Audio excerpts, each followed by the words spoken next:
राजकुमार पटेलांनी सुपारी घेऊन माझ्या विरोधात काम केलं असं नवनीत राणा यांनी म्हटलंय। मेळघाटचे आमदार राजकुमार पटेल यांच्यावर नवनीत राणा यांनी टीका केली। मेळघाटमधील भाषणात बोलत असताना नवनीत राणा यांना अश्रू अनावर झाले।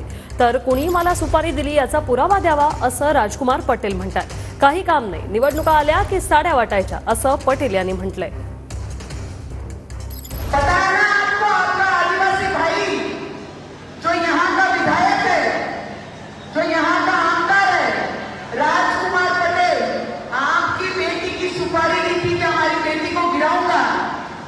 एक मेरिट विद्यार्थी जब फेल होता है ना, तो वो मेरिट विद्यार्थी को पूछना चाहिए कि उसके दिल में क्या बीती हो, जिसने पूरी ईमानदारी से काम किया हो।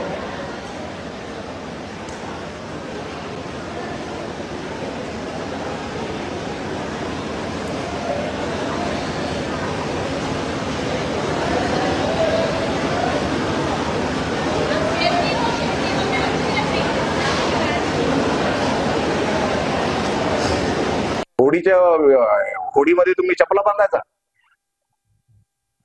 आणि हा आदिवासी अपमान करायचा। मी कोणाकडून सुपारी घेतली आणि कोणी मला सुपारी दिली ते काही पुरावा तर द्या मला। म्हणजे काम काही करत नाही, फक्त निवडणूक आल्या फक्त साडी वाटायचा आणि बस मला याच्या एकाच्या विरोधकावर फक्त खापर फोडायचा, तेवढंच काम आहे, बाकी काही नाहीये।